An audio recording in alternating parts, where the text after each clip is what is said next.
진짜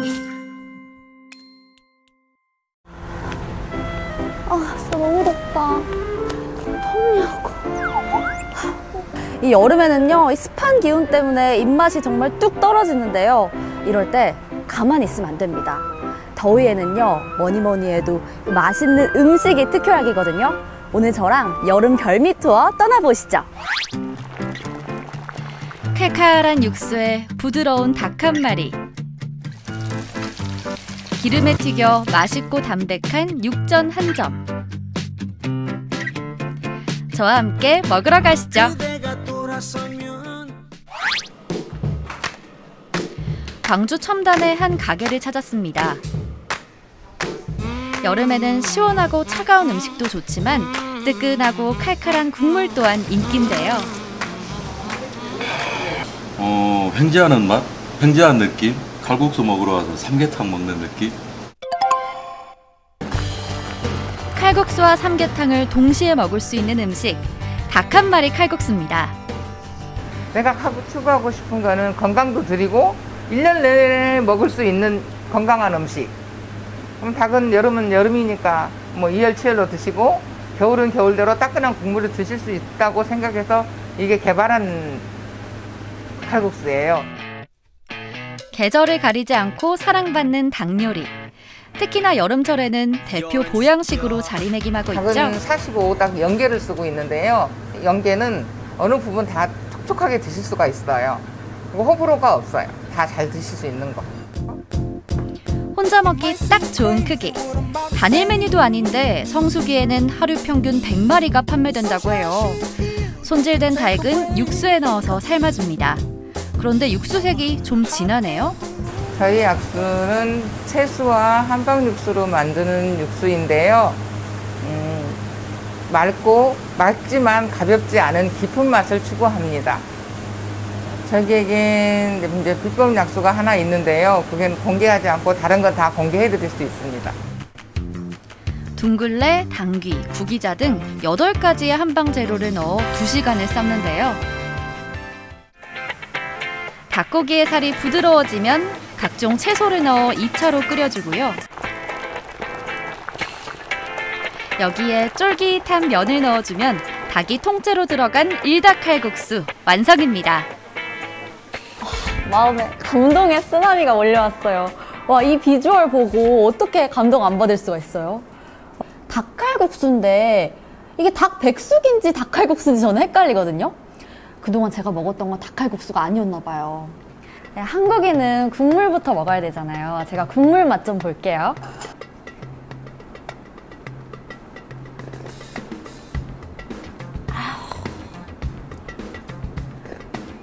와, 약간 매콤 칼칼하면서 한약재 맛이 진짜 진하게 나요. 와, 오늘 몸보신 진짜 제대로 하겠는데요? 국물을 맛봤다면 이번엔 고기를 맛볼 차례. 그냥 툭툭 찢어져요, 얘가.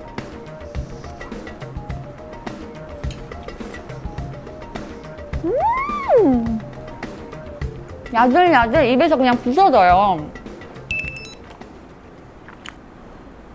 자, 먹어보겠습니다.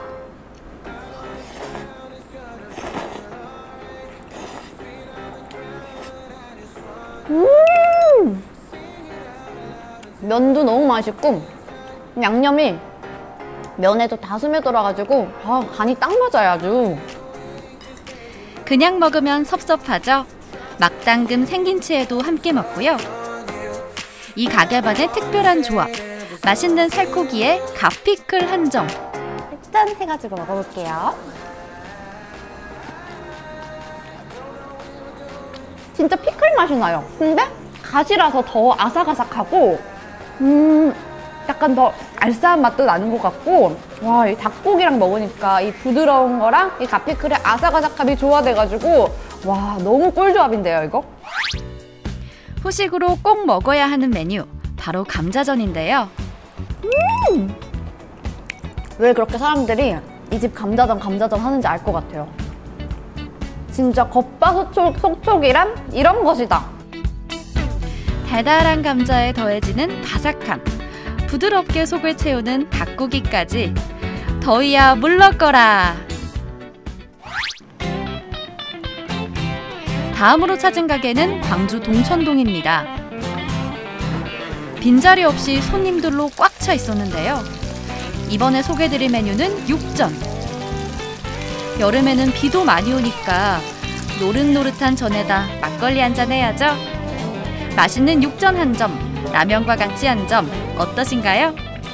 할머니가 어렸을 때 해줬던 그 맛이랑 똑같아가지고 술이 그냥 잘 들어가네요. 처음 만들려고 했을 때 조금 걱정이 있었는데 친절하게 알려주셔가지고 맛있게 먹을 수 있었습니다. 지글지글 소리만 들어도 침이 꿀꺽. 맛있는 육전 저도 먹어봐야겠죠? 비 오는 날엔 또 이 부슬부슬 비 오는 소리가 전이 자글자글 구워지는 소리로 이어지면서 그렇게 또 전이 땡기더라고요. 제가 지금 전 먹으러 왔는데 근데 이 집이 되게 전집인데 되게 뭔가 트렌디하고 약간 갬성이 느껴진달까요? 그래서 약간 비 오는 날 센치해질 때 여기 와서 분위기에 좀 취해보셔도 좋을 것 같아요. 사장님, 저 여기 육전 하나 주세요. 씹을수록 쫄깃해지는 홍두깨살. 약 이틀간의 숙성을 거치면 식감이 한층 부드러워지는데요. 밀가루를 묻혀 모양이 흐트러지지 않게 잡아줍니다.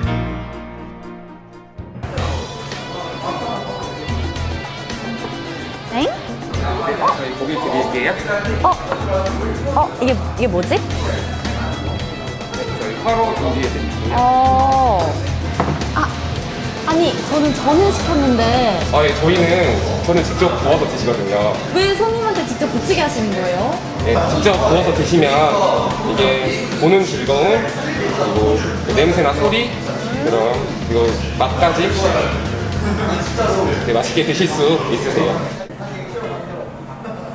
이렇게 계란물을 골고루 묻혀가지고요. 꿔볼게요.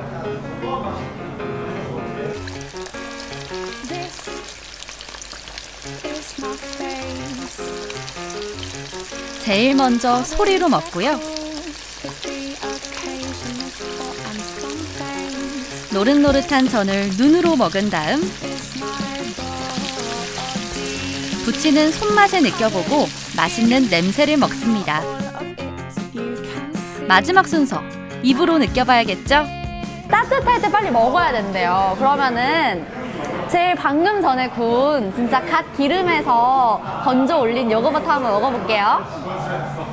이거를 이 양파랑 고추랑 같이 먹으면 맛있대요. 제가 이 프로그램 하면서 정말 좋은 걸 많이 먹는 것 같아요. 제 인생 첫 음식들을 많이 먹는데 여러분 인생 첫 육전 무슨 맛일지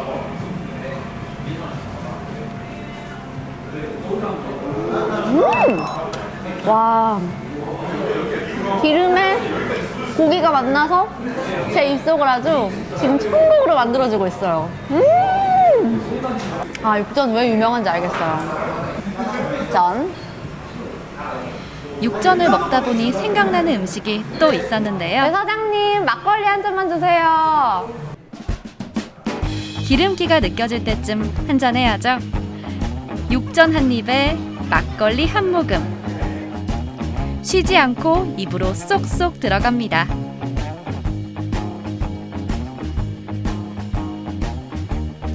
이 가게의 또 다른 별미, 계란김밥인데요. 일본식 계란말이에 트러플 오일까지. 여러분도 꼭 먹어보세요. 더워서 힘든 여름에는 음식 앞으로 가세요. 입맛 돋우는 특효약. 맛있는 음식으로 불쾌지수 날려보세요.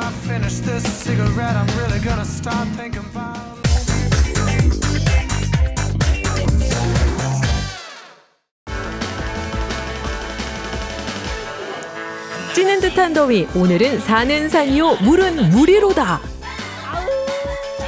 뜨거 찌든 듯한 무더위. 하지만 바로 옆에 있는 저 낙동강. 그런데 언제까지 이렇게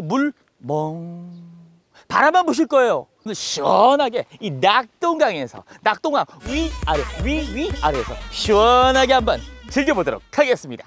여기 어디? 여기는 낙동강 상주. 상주에서 위아래로 쉴 새 없이 들이치는 상상 이상의 짜릿함.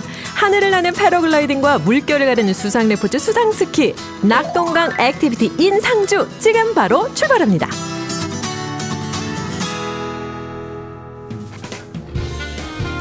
하늘을 지배하는 자, 세상을 지배한다 했다. 하늘을 지배하고 재미까지 만끽하러 기정 리포터가 찾은 곳은 경북 상주시 패러글라이딩 체험장. 안녕하세요. 네, 안녕하십니까. 야, 산 꼭대기까지 올라왔는데 아니 이렇게 넓은 공간이 있네요. 여기는 상주 활공장입니다. 활공장? 아니 그렇다면 상주의 산 위에서 즐길 수 있는 시원함은 바로? 그렇죠. 여기 낙동강 물길을 바라볼 수 있으면서 패러글라이딩 체험을 할 수 있는 곳입니다. 푸른 하늘 위 구름 위를 날아가는 짜릿함. 바람이 허락해야만 비로소 즐길 수 있다는 패러글라이딩. 낙동강 700리의 시작 경북 상주에도 있습니다. 자자 안전수칙, 위생수칙 모두 준비 완료. 자, 머리부터 발끝까지 복장 완벽하게 착용했습니다.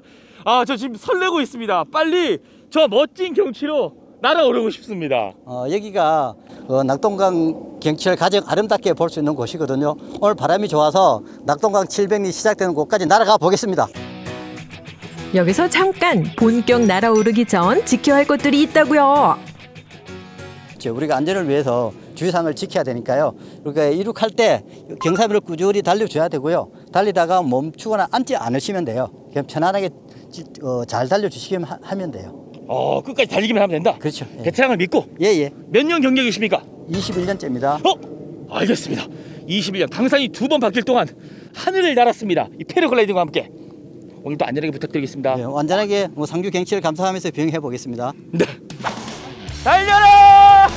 자, 달려! 하늘 위로 날아!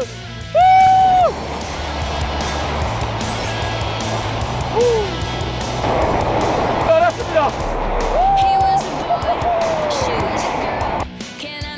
땅 위를 벗어나 하늘로 날아오르기 위해선 날씨를 확인하고 컨디션을 확인하고 전문가와 함께 비행을 해야 한다는 거 명심해야겠죠. 오늘만큼은 일상의 스트레스 다 날려버리고 하늘 위, 구름 위, 낙동강 위로 날아오르는 비행소년 기정 리포터.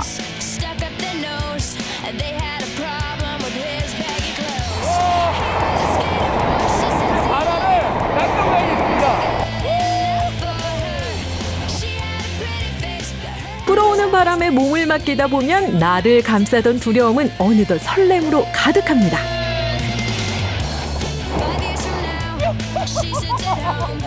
와, 완벽한 technique! 와, 드디어 안전하게 땅에 도착을 했습니다. 야, 진짜 기분이 새가 되는 느낌이었어요. 그렇죠? 예. 야, 발 아래 시원한 낙동강이 흐르고요. 바람 정말 시원하고요. 전망이 정말 아주 그냥 최고입니다, 최고. 낙동강의 풍경을 하늘 위에서 패러글라이딩 매력에 빠져보세요. 하늘에서 바라본 풍경, 푸른 물결 가득한 낙담보에서 직접 느껴봅니다. 상주시와 의성군을 가로지르는 낙담보에 이렇게 시원하게 물놀이를 즐길 수 있는 수상 레저 스포츠 공간이 있네요. 네, 여기 낙담보 수상레저센터는 낙동강이 절경을 끼고 있는 이 수상레저를 할 수 있는 공간입니다. 관광과 레저의 도시 상주, 시원하게 흐르는 낙동강을 가르는 바로 이 맛. 오호! 복장 딱 가셨습니다. 여름하면 또 물놀이죠. 시원한 물에 풍덩 들어가서 더위를 싹 잊게 만드는 물놀이. 그렇다면 이곳 이 낙담보에 자리 잡고 있는 수상 레저 스포츠 센터에서는 어떤 스포츠를 즐길 수 있나요? 여기는 수상스키 웨이크보드가 가장 인기 있는 종목이고요.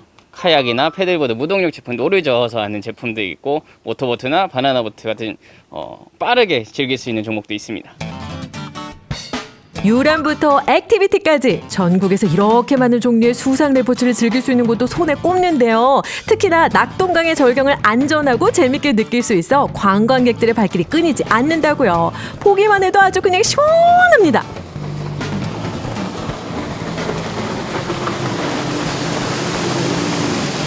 와, 짜릿짜릿합니다. 여러분 보셨어요? 눈 깜짝할 때 물 위를 달려나가는 저거 뭐예요, 저거? 저거는 수상스키입니다.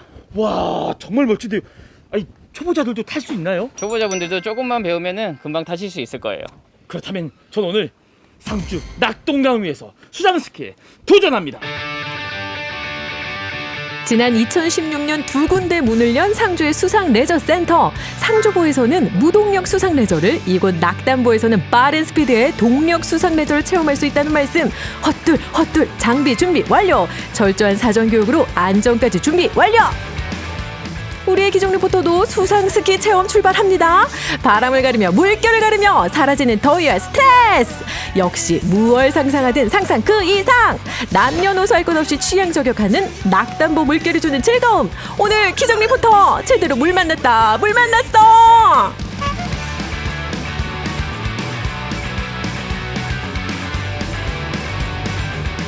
카약, 딩기요트, 바나나보트, 모터보트, 제트스키까지 취향 따라 골라 타는 재미가 쏠쏠. 더위, 그게 뭐죠? 그렇죠, 이거죠. 이게 바로 찐 여름 맛이죠.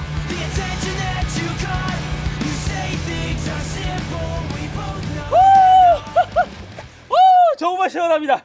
야, 손살같이 물길을 달리면서 더위는 싹 식히고 사라졌습니다. 낙동강 물 위에서 즐기는 바로 수상스키 최고입니다. 최고.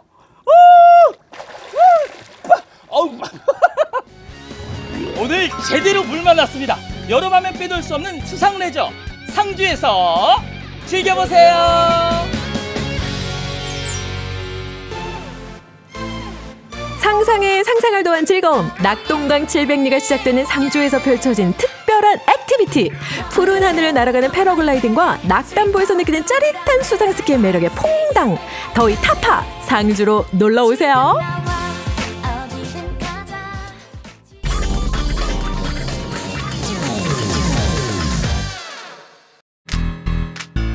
보는 순간 시선 집중. 어머, 이건 꼭 찍어야 돼. 카메라도 바쁘게 움직이고요. 여기저기 감탄사도 이어집니다. 애들도 너무 좋아하는 모습 보니까 저까지 기분이 많이 좋네요. 날씨도 더운데 이런 예쁜 것이 한 번에 볼 수 있으니까 정말 날아가다는 기분이에요. 최고! 싱그러운 여름꽃이 마침내 활짝 피었습니다. 11만 꽃송이들의 향기로운 매력 속으로 함께 빠져보실래요?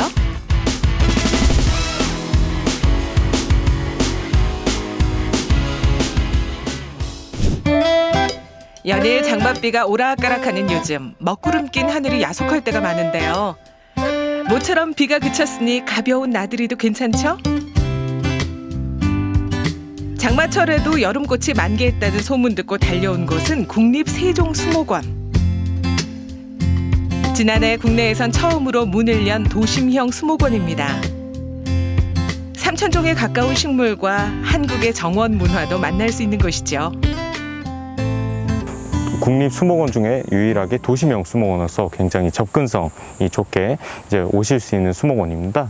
또 축구장 90여 개의 규모에서 20여 개의 다양한 예를 들어서 사계절 전시온실, 희귀특산식물원, 분재원 등 여러 가지 테마별로 즐길 수 있는 특징이 있습니다. 특히나 한국전통정원은 창덕궁 후원에 주암을 그대로 본따온 전통정원을 재현하고 있는데요. 우리 한국전통정원의 미를 또 느끼시고 관람하실 수 있는 포인트가 있습니다. 수목원에서 가장 눈길을 끄는 건 붓꽃이 활짝 핀 모습을 하고 있는 대형 온실. 높이 32m의 유리온실엔 지중해와 열대기후에서 자라는 다양한 꽃과 나무들이 싱그러움을 뽐내고 있습니다. 지루한 장마도 잊게 만드는 실록의 활기. 그리고 이곳에선 멀리 여행도 떠날 수 있대요. 하와이 해변도 가능하고요. 여긴 동남아시아 휴양지 같은데요?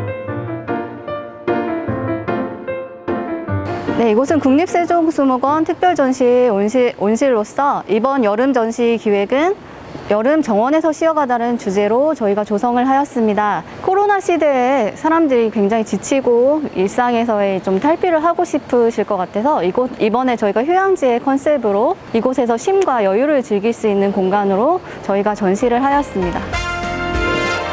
오늘만큼은 몰디브 해변에서 모히또도 한잔 해야겠네요. 맞아요. 여름 휴양지로 변신한 수목원에서 인증샷도 빠질 수 없죠. 관리도 너무나 잘 돼 있고 이 색감들이 너무나 만족스럽게 이렇게 구성이 돼 있어서 마치 여행 온 듯한 그런 느낌이 드는 거예요. 그래서 대리만족이 되네요. 여행자들을 반겨주는 여름 정원엔 과연 어떤 꽃들이 피어 있을지 자세히 구경해 볼까요?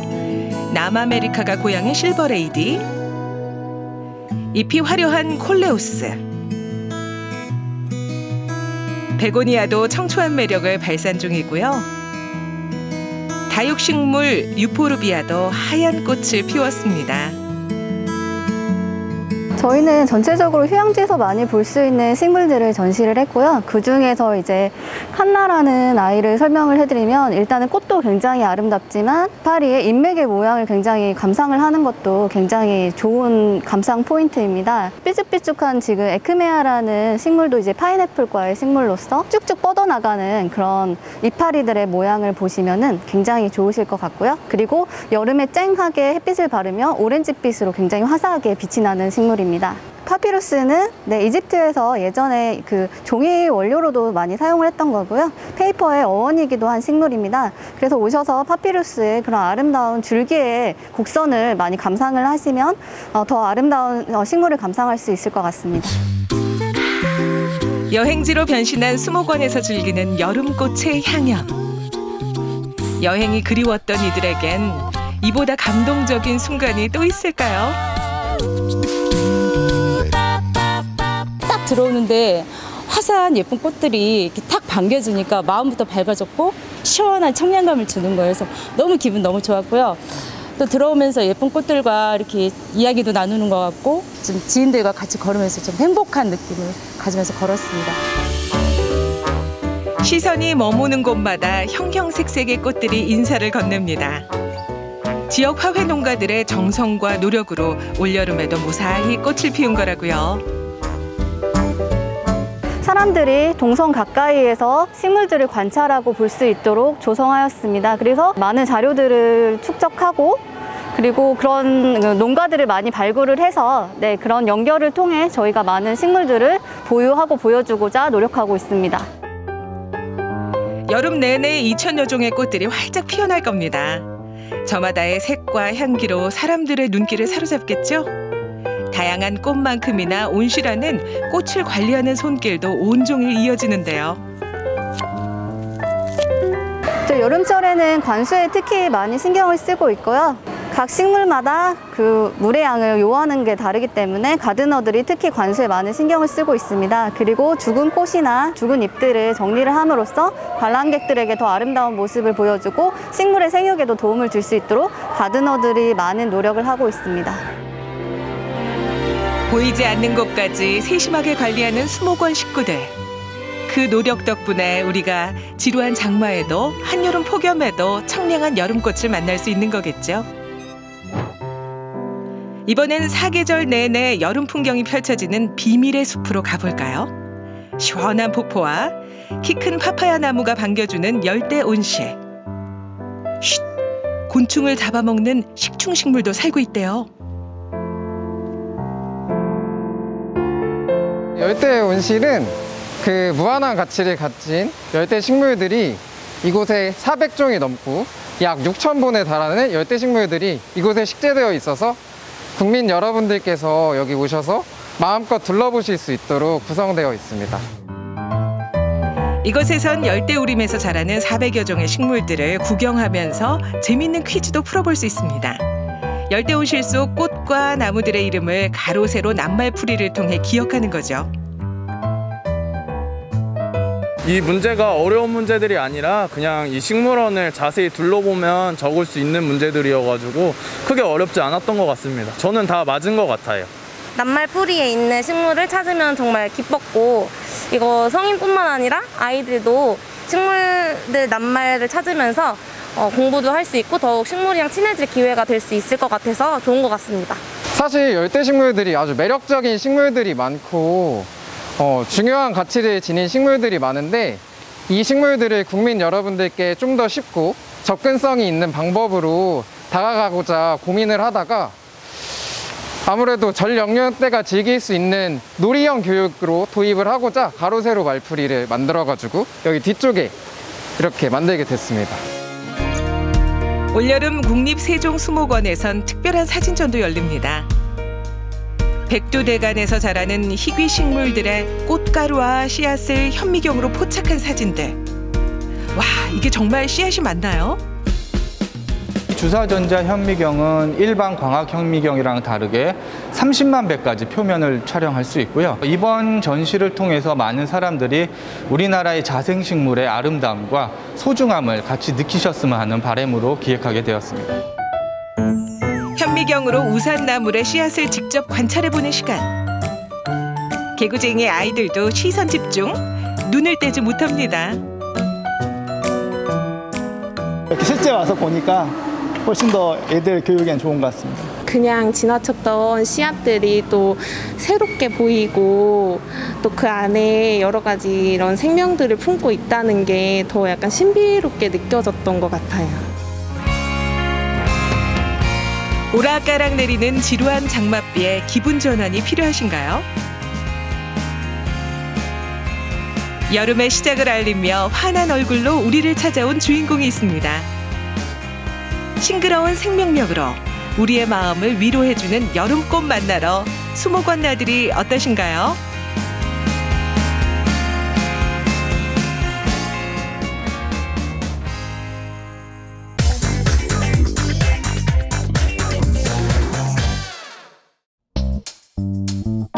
춘천에서 젤라또 가게를 운영하고 있는 성세아라고 합니다.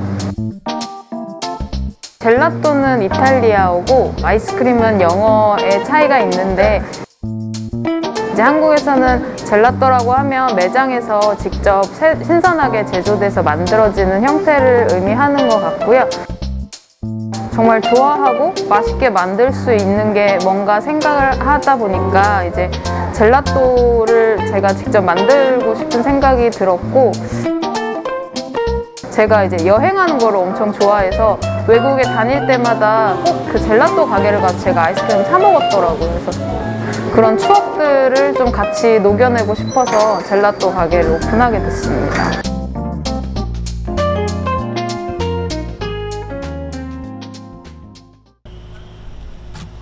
화창한 여름날하면 어떤 기억이 떠오르시나요? 학교 끝나고 친구들과 먹는 아이스크림? 아니면 엄마 몰래 아빠가 사주는 아이스크림? 다 좋습니다. 어쨌든 여름은 덥지만 우리에게 달콤한 기억입니다. 그리고 여기 춘천의 유일한, 그래서 더 특별한 젤라테리아 한 곳이 춘천 사람들에게 달콤함을 선물하고 있습니다.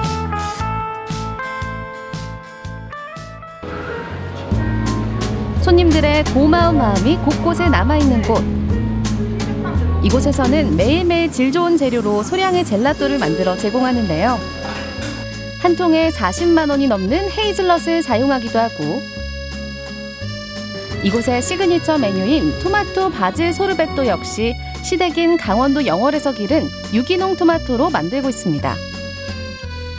원래 굉장히 흔한 조합이기는 하거든요. 요리할 때는 되게 흔한 조합인데, 이게 저희는 어쨌든 소르베또라는 거를 만들면서 조금 더 상쾌하게, 뭔가 음식 먹는 거랑은 좀 다르게 만들어 드리고 싶어가지고, 젤라또는 우유나 어떤 재료들을 같이 우유나 크림 베이스로 만든 거고, 소르베또는 과일이나 물이랑 설탕을 넣고서 우유나 유지방이 안 들어간 제품을 소르베또라고, 셔벗, 우리가 말하는 셔벗이나 소르베 이런 게 다 그쪽에 있어요.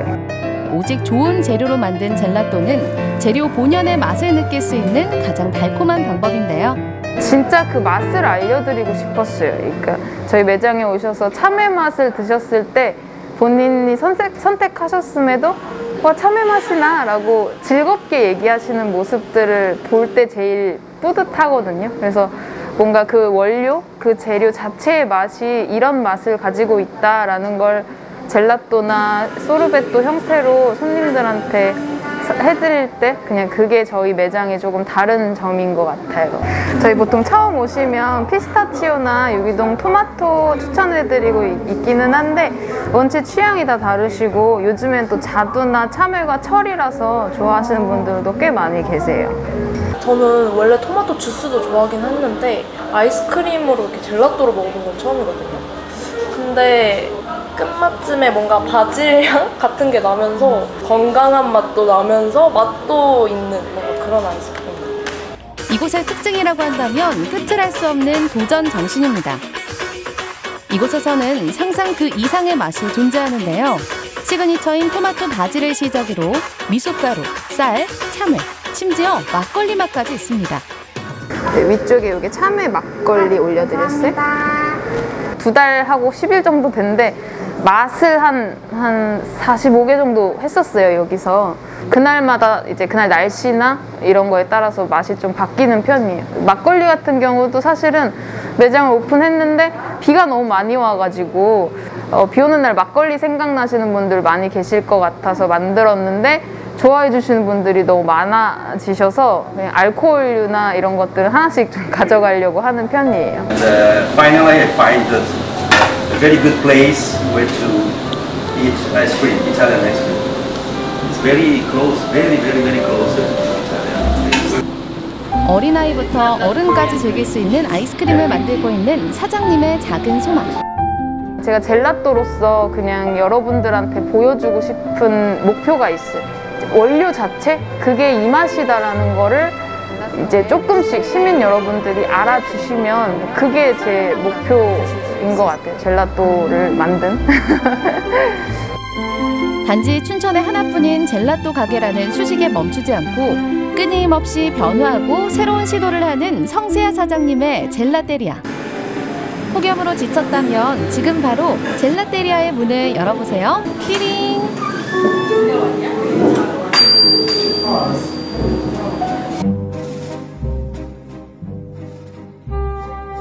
저는 춘천에서 파인다이닝 레스토랑 운영하고 있는 이승훈입니다.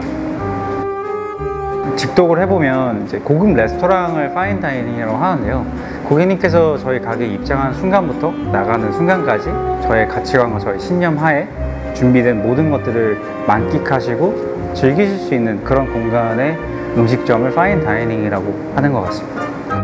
특별한 날, 뭐 졸업식이나 그런 날에 부모님과 함께 뭔가 중국 요리 전문점에 가서 뭐 코스 요리 같은 거 먹어본 적이 있잖아요.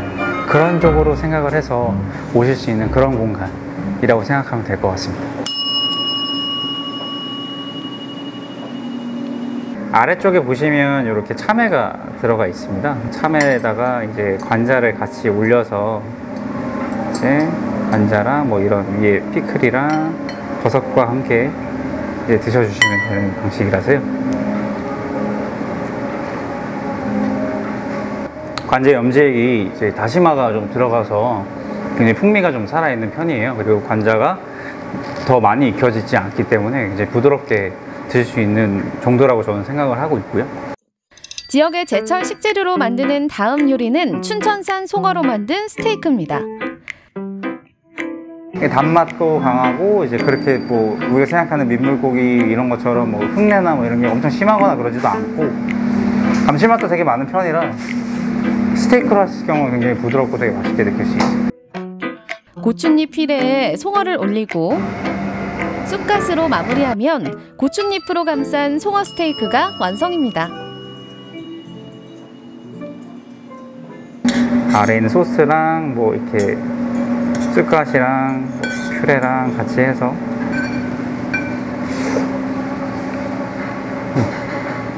약간의 비릿한 향이 날 수가 있어요. 그러다 보니까 저 같은 경우는 이제 고추잎의 특유에서 나는 그 향과 고추잎 자체가 주는 그런 임팩트로 그걸 좀 지우려고 한 부분이고요. 사실 로컬 푸드가 좋다라고 생각하고 저도 로컬 푸드 많이 쓰고 로컬 푸드 위주로 하고 있지만 로컬 푸드 수급이 되게 원활하지가 못해요. 되게 좋은 식재료도 구하기도 힘들고. 다음은 이곳의 하이라이트이자 바삭한 껍질이 일품인 오리 스테이크입니다. 오리는 보통 프랑스 스타일로 지금 스테이크를 했잖아요. 근데 거기 안에 염지액은 또 되게 한국 그냥 그런 전통적인 한방 재료 같은 거 넣어가지고 염지를 했거든요. 그래서 저는 되게 재밌겠다고 생각을 하고 있는 스타일입니다. 겉면에 칼집이 살짝 있기 때문에 부분을 잘라서 보시면 이 오리에다가 소스랑 이제 묻혀서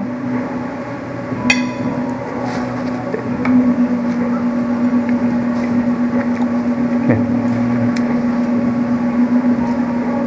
이 소스는 이제 대파로 만든 소스인데, 이제 대파가 특유의 그 아린 맛과 그 대파가 가진 향, 그리고 이제 저희가 특별하게 넣었던 세이지라는 향신료, 뭐 그런 것들이 이게 융합이 되면서 이제 오리 특유의 잡내도 잡아주고 오히려 맛을 좀 더 강조시켜줄 수 있는 그런 소스라고 생각하시면 됩니다. 이후에도 춘천 지역의 식재료를 활용한 음식들이 더 이어지는데요. 춘천 한우 보섭살로 만든 스테이크부터 춘천 체리로 만든 체리 셔벗까지, 그야말로 신선하고 믿음직한 춘천의 식재료들이 현대적인 요리 기술로 만나 재해석돼 우리의 입안에 들어오는 곳입니다. 어디 가셔도 저랑 똑같은 요리는 없을 거예요. 그러다 보니까 그냥 저의 생각을 한번 엿볼 수 있는 기회고, 그렇게 생각해 주시면 좋을 것 같습니다. 아무래도 그냥 그 부분이 좀 재밌는 부분이지 않을까 생각이 되네요. 춘천의 둘도 아닌 오직 하나뿐인 두 가게. 두 공간 모두 지역 식재료의 맛을 자신만의 방식으로 지역민들에게 전하고 있는데요. 전혀 다른 두 음식이지만 통하는 한 가지는 바로 재미. 좀 재밌고 흥미로우셨으면 좋겠어요. 서로의 소통을 하는 게 저는 너무 재밌더라고요. 무더위에 지치고 힘든 마음, 우리 함께 특별한 음식으로 일상에 재미 한 스푼 더해보시는 건 어떨까요?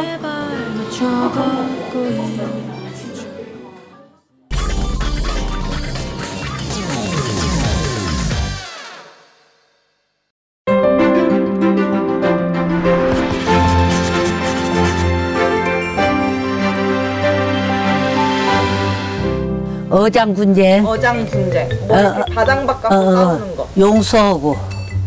아이고 많이 있었죠. 어장이 저 양어장 때문에 많이 있었죠. 경계 싸움도 하고, 머구리뼈에 옛날은 많이 있을 때 또 머구리왕 다 잡아가면 또 그 때문에 머구리하고도 막 싸워서 수협으로 가고 막 그런 현상도 많이 있었죠, 옛날은.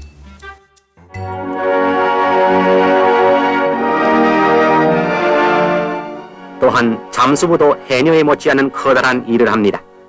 수중에 들어가서 자유롭게 일할 수 있도록 세심한 준비를 갖춘 다음 잠수옷을 입고 물속으로 들어갑니다. 배 위에서는 끊임없이 공기를 보내주어서 바닷속에 무진장하게 있는 보물을 캐내게 합니다.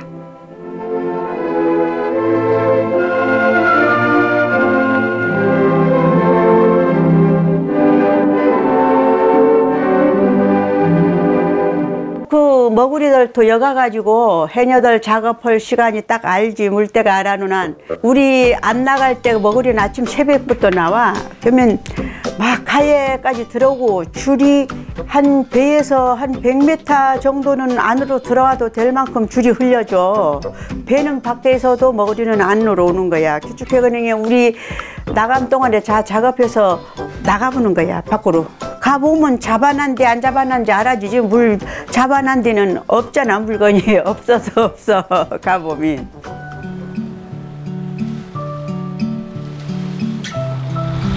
잠수기 여선, 일명 머구리와 해녀들의 분쟁은 1990년대에 들어서야 비로소 끝이 났습니다.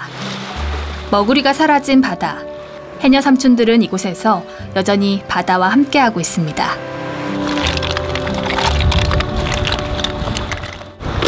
알바로는 어때? 오래만 가인데 문어 구경. 문어 이거 하나 큰큰한 거게.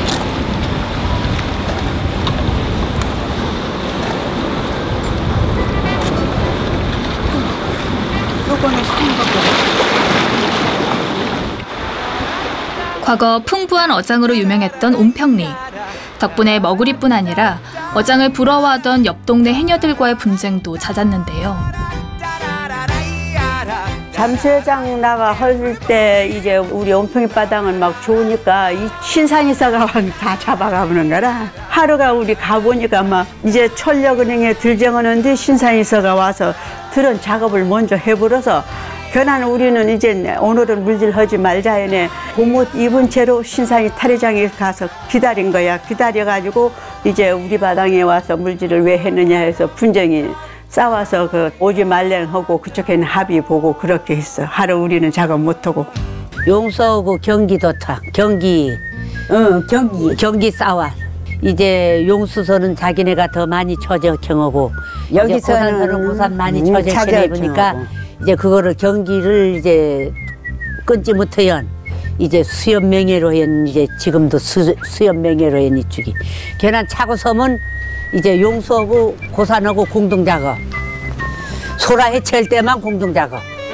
우리 마을 어장이 조금이라도 더 크길 바라는 마음은 어느 마을이나 마찬가지였겠죠. 이 비석은 20세기 초에 세워진 것으로 추정되는 어장 경계비입니다.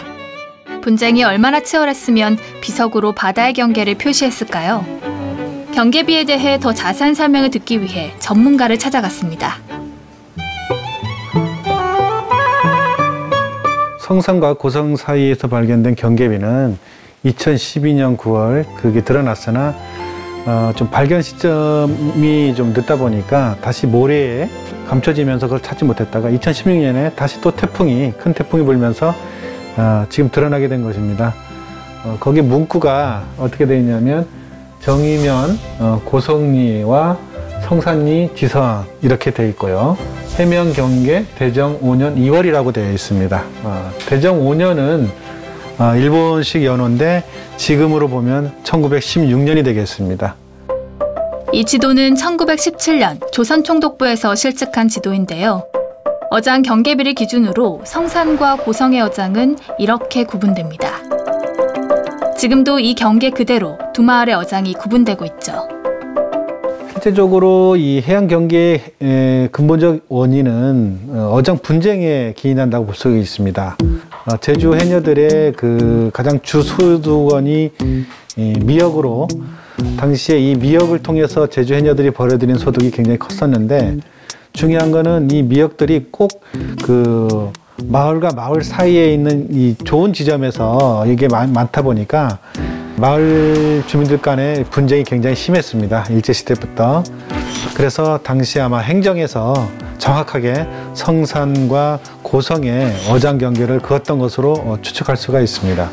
많은 곳에서 분쟁이 많았었습니다. 그래서 그 분쟁이 종식된 게 거의 1960년대까지 이 분쟁이 있었고 이후에 행정에서 많은 개입을 통해서 그리고 협의를 통해서 이 분쟁이 사라졌고 지금 그 해양 경계선을 따라서 아직도 제주도 내 100여 개 어촌계에서 물질을 하고 있습니다. 제주도에서는 오늘날 혁명정부의 힘찬 시책에 힘입어 눈부신 개발이 이루어지고 있는데 특히 입지 조건이 좋은 제주 목장은 확충을 거듭하고 있는 가운데 동양에서도 손꼽을 큰 목장으로 발전돼 가고 있습니다. 한편 횡단 도로 공사가 이루어지고 있는 한라산 기슭에는 우렁찬 건설의 고동이 메아리치고 있습니다. 그리고 해상에서는 흰 유니폼으로 말쑥하게 단장한 해녀들의 마스게임이 벌어져 여러 가지 묘기를 보이면서 남쪽 바다 푸른 물결을 곱게 수놓았습니다.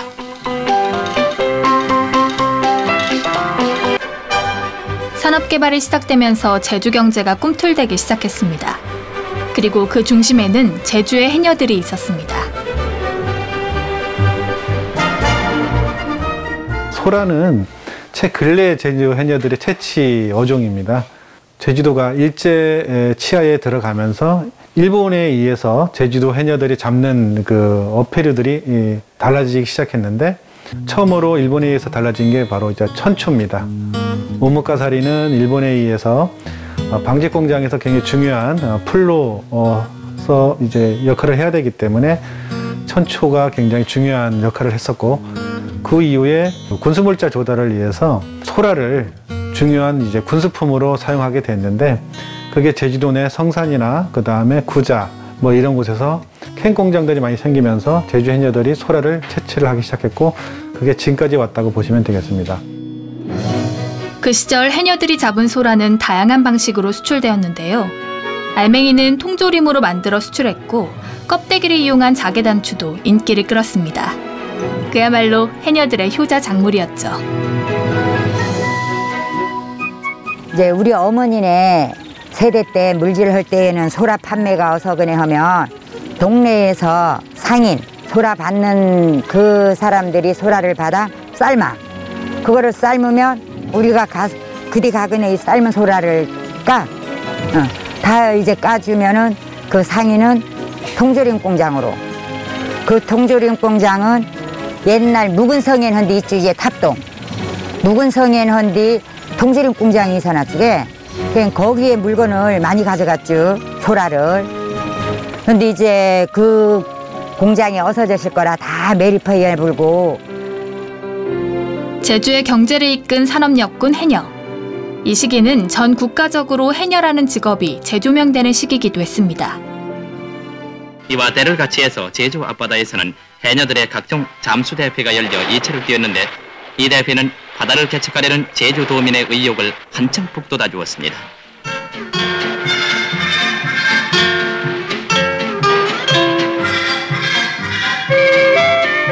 대회에 이어 정우식 제주도지사로부터 시상이 있었는데 특히 해녀 생활로 일생을 보내온 두 할머니에게 감사장과 기념품을 증정해서 오랜 해녀 생활의 노고를 위로해 주었습니다. 당시에 정우식 지사가 지금 제주 해녀들이 천시된다는 것을 인식하고 산업 역군으로서 해녀의 가치를 존중받기 위해서 당시에 이제 제주항 서부도 방파제의 오른쪽 공간에서 물질을 대회를 진행했던 것입니다. 그 중에 제 수상한 해녀들은 1966년도에 서울신문사의 초청을 받아가지고 청와대를 방문하게 되어 있습니다. 사진을 보시면 당시에 여기가 이제 제주 공항인데 비포장되어 있는 제주 공항에서 제주 해녀들과 그 다음에 관계자들이 비행기를 앞두고 기념사진을 찍었던 사진입니다. 당시에 제주 해녀들은 그 유경수 여사에게 산호를 따가지고 선물로 드렸고요. 그리고 유경수 여사는 당시 제주 해녀들에게 포플린이라는 이제 천을 하사했다고 할 수 있습니다. 그 포플린 재질이 너무 좋아서 제주도에서 구한 것보다 너무 좋았다라는 이제 증언을 하셨습니다. 청와대를 방문한다는 것은 그 당시 국민 누구에게나 꿈 같은 일이죠. 그런데 이제 그 이면을 살펴보면 당시 이제 박정희 정부, 군사정부나 이런 쪽에서는 이제 산업 부흥이라는 목표 하에 제주 여성들의 강인한 모습을 통해서 이제 대변하고자 했던 것이 아닌가 그런 생각이 듭니다. 어쩌면 제주 해녀들은 그 당시 정부가 주도하고자 했던 산업 부흥이라는 그 목표와 가장 맞는 모델이었다고 할 수가 있죠. 이어도 호라, 이어도 호라. 그것은 3다 제주도 민요의 한 구절인데 이 노래 속에서 그리는 이상적인 숨 이어도를 현실화하기 위해서 이제 이곳에서도 재건의 봉화가 올려졌습니다. 바다를 닮은 해녀는 거친 싸움으로 또 부드러운 애정으로 바다를 지켰습니다. 시끌벅적하게 변해온 세상사. 그래도 바다만은 늘 고요히 해녀를 품어주었습니다.